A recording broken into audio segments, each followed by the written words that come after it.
বোঝাপড়ার জায়গাটাই দেখা গেল খুবই একটি ছোট জায়গা, ক্ষুদ্র জায়গা, কিন্তু এই বোঝাপড়ার জায়গাটিকে তারা উদারতা দিয়ে দেখলেন না। এই চিঠি পাওয়ার পরে যেটা হয়েছে, আমাদের অঞ্চলে একটি আঞ্চলিক আবহাওয়া তৈরি হয়েছে যে আমরা এবার এখানে একসাথে কাজ করব, একসাথে নির্বাচন করব, পরবর্তীতে জাতীয় সরকার হবে। তো জাতীয় সরকারের মুখগুলি কোথায়? একসাথে নির্বাচন, একসাথে সরকার গঠন। তো সেখানে আপনি নির্বাচনেই আমাদেরকে জায়গা করে দিচ্ছেন না। আমি ওটার জন্য আমি মনে করি যে এক বিশালভাবে কোনো দুঃখিত হওয়ার কোনো বিষয় নেই। আমরা আমাদের পথ চলব, আমরা এককভাবে নির্বাচন করব। জনগণ যদি সহযোগিতা করে আমরা নিশ্চয়ই একটি ভালো জায়গায় যে নিজেকে দেখতে পাব। বিএনপির সঙ্গে শেষ পর্যন্ত কেন সমঝোতা হলো না?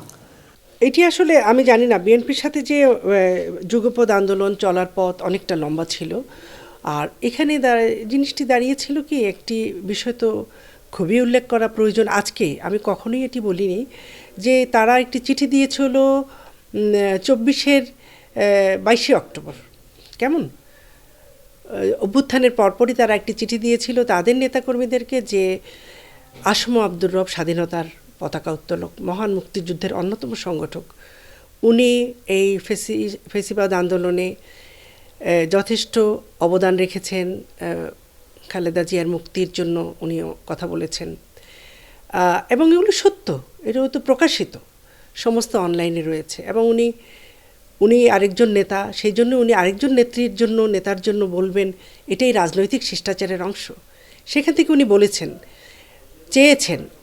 আপনারা জানেন আমাদের এই বাড়িটা রাজনৈতিকভাবে কত পরিচিত বাড়ি। এই বাড়িতে 31 দফা নিয়ে বিএনপির বড় বড় নেতৃত্ব এসছে। রব ভাই, এই জায়গাটাকে একটু আমাদের সমঝোতা করতে হবে, এই জায়গাটাকে একটু পরিবর্ধন করতে হবে, এই জায়গাটাকে একটু বিয়োজন করতে হবে। এখন এই জায়গাগুলোতে আমাদের যা কিছু ছিল, নেতা তখন অনেকখানি সুস্থ ছিলেন, উনি সবটুকু ভূমিকা রেখেছেন, সকলকে মানিয়ে নিয়েছেন। কিন্তু বোঝাপড়ার জায়গাটাই দেখা গেল খুবই একটি ছোট জায়গা, ক্ষুদ্র জায়গা, কিন্তু এই বোঝাপড়ার জায়গাটিকে তারা উদারতা দিয়ে দেখলেন না। এই চিঠি পাওয়ার পরে যেটা হয়েছে, আমাদের অঞ্চলে একটি আঞ্চলিক আবহাওয়া তৈরি হয়েছে যে আমরা এবার এখানে একসাথে কাজ করব, একসাথে নির্বাচন করব, পরবর্তীতে জাতীয় সরকার হবে। তো জাতীয় সরকারের মুখগুলি কোথায়? একসাথে নির্বাচন, একসাথে সরকার গঠন। তো সেখানে আপনি নির্বাচনেই আমাদেরকে জায়গা করে দিচ্ছেন না। আমি ওটার জন্য আমি মনে করি যে এক বিশালভাবে কোনো দুঃখিত হওয়ার কোনো বিষয় নেই। আমরা আমাদের পথ চলব, আমরা এককভাবে নির্বাচন করব। জনগণ যদি সহযোগিতা করে আমরা নিশ্চয়ই একটি ভালো জায়গায় যে নিজেকে দেখতে পাবো। এটুকুই, এর বেশি বলবার প্রয়োজন মনে করি না আমি। শোনা যাচ্ছে জামাতের সঙ্গে সমঝোতা করার চেষ্টা করছেন আপনারা। এরকম কিছু না। আমাদের যেহেতু ঐকমত্য কমিশনে অনেকের সাথে উঠা বসা হয়েছে, এক দুজন আমাকে নিজেরা ফোন করেছেন, আমরা একটা দুটো ফোন করেছি, কথা বলেছি, যে আমরা জানতে চেয়েছি যে ওখানে 8 দলীয় জোটের অবস্থাটা কি, এটা জানতে চেয়েছি। এটা তো রাজনৈতিক মহলে কথাবার্তা হতেই পারে, সমঝোতার বিষয়টি কোনো কথা হয়নি। বিএনপির সঙ্গে দীর্ঘদিন যুগপৎ আন্দোলন করেছেন, তাহলে এখন কেন অবমূল্যায়ন? এ বিষয়ে কিন্তু আমি বলেছি যে আমরা পথ চলেছি, একসাথে কাজ করব, একসাথে বলেছি। সেই জায়গাটার ব্যত্যয় তারা ঘটিয়েছে, তো উত্তরটা তারাই দিক। এখানে আমাদের মনে হয় না আমরা পথ চলায় এমন কোনো কিছু করেছি যার জন্য এই অবমূল্যায়ন। নির্বাচন কি সংঘাতহীন হবে বলে মনে করেন? মনে করি না। কারণ আমাদের যে মানসিকতা এখন পর্যন্ত যেটা রয়েছে, এই মানসিকতা নিয়ে রাজনৈতিক অঙ্গনে, বিশেষ করে ভোটের মাঠে, আমাদের যে প্রশাসন, আমাদের রাজনৈতিক যে মন মানসিকতা, চিন্তাধারা, আমি কোনোটার সাথে কোনোটা মিলাতে পারি না। বলেই আমার কাছে মনে হয় যে সংঘাতময় হবে বলেই মনে করি। যদি না হয় সেটা মনে করব যে জাতির ভাগ্য। তারেক রহমানের বাংলাদেশের আগমনকে আপনি কিভাবে দেখছেন? না, অবশ্যই ভালোভাবে দেখব। রাজস্বিক একটি সম্বর্ধনা হয়েছে, সকলের আকাঙ্ক্ষিত হয়েছে। দলটি তাদের নেতৃত্ব ছাড়া, বিশেষ করে যখন থেকে বেগম খালেদা জিয়া অসুস্থ হয়ে পড়েছেন, তখন তো তাদের এখানে একগুচ্ছ জাতীয়তাবাদী দলের নিবেদিত প্রাণ নেতারা রয়েছেন। তদুপরি তারেক রহমানকে নিয়ে নতুন স্বপ্ন জাতীয়তাবাদী দল বুনবে, এটাই স্বাভাবিক। সেই আলোকে আমি তার আগমনকে অবশ্যই সুস্বাগতম জানাই। তার সাথে আজকের বাংলাদেশের যে অবস্থা, সেখানে দায়িত্ববোধ কর্তব্যবোধের ব্যাপারটিকে নিয়ে যদি উনি চিন্তা করেন এবং উনি যদি সব মহলকে নিয়ে ভাবেন, তাহলে আমি মনে করি উনি অনেক দূরে এগোতে পারবেন। তিনি কি তার দলের শৃঙ্খলা ফেরাতে পারবেন? আমরা তাকে এটা বলবো, অবশ্যই উনি শৃঙ্খলা ফেরাতে বদ্ধপরিকর হবেন।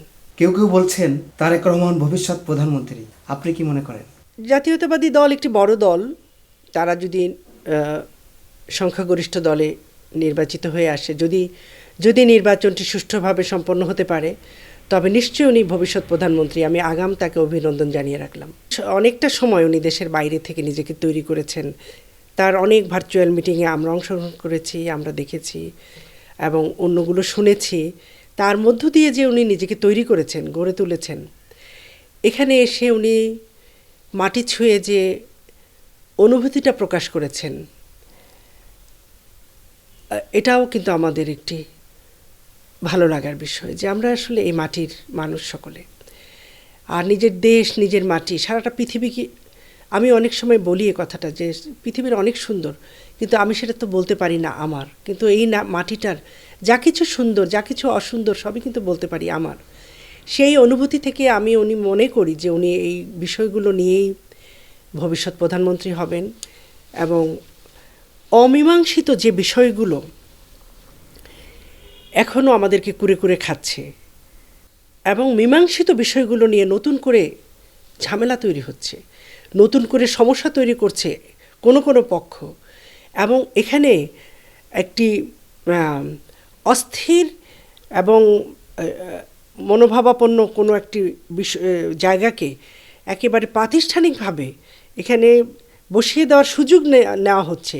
এই সমস্ত বিষয়গুলো কিন্তু খুব অন্তর্দৃষ্টি দিয়ে দেখে এগুলো বিষয়ে সমাধান করার লক্ষ্যে উনি কাজ করবেন, উনি কাজ করাবেন, দেশকে শান্ত করবেন। এবং আমাদের যে, আমি পূর্বেই বলেছি যে আমাদের যে একটা মেধা, বাঙালিত্ব, সংস্কৃতি, এবং আমাদের এখানে সব ধর্মের মানুষ বিচরণ করবেন, সবার সব কাজ তারা অবাধে করবেন, এমন একটি চমৎকার বাংলাদেশ আমরা পেতে চাই।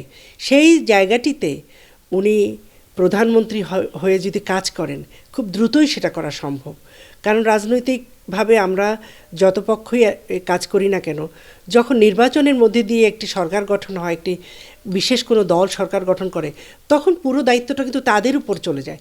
সেই দায়িত্ব থেকে তারেক রহমান এক পাও পিছবে না বলে আমি আশা করতে চাই। অনেকে বলছেন যে বাংলাদেশ শুরুর পর থেকে বর্তমান পর্যন্ত কখনোই নির্বাচন সুষ্ঠু হয়নি। সত্য, এটা খুবই সত্য কথা।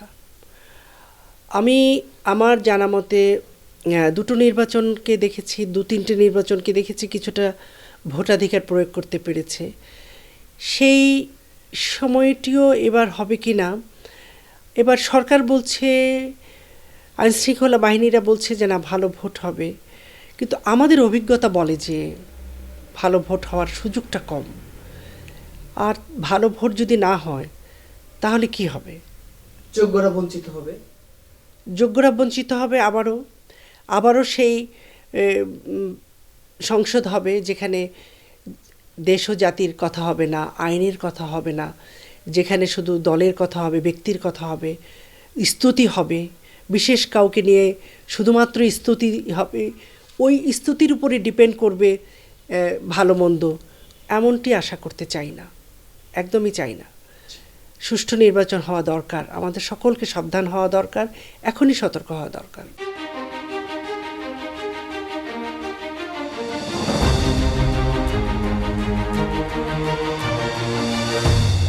পহেলা জানুয়ারি 2026 ইউটিউব জার্নালিজমের অগ্রদূত changeTV.press সংগ্রাম মুখর 7 বছর পেরিয়ে পা দেবে গৌরবান্বিত 8 বছরে। এই আনন্দ প্রহরে সবাইকে নিরন্তর শুভেচ্ছা। চেঞ্জ টিভি 7ম বছরে পদার্পণ করছে জেনে আমি খুবই আনন্দিত। আমরা শুধু আপনাদের কাছে একটাই আবেদন করব, মিথ্যার পিছনে দৌড়বেন না, সত্যকে ধারণ করেন, সত্যকে জনগণের কাছে তুলে ধরেন।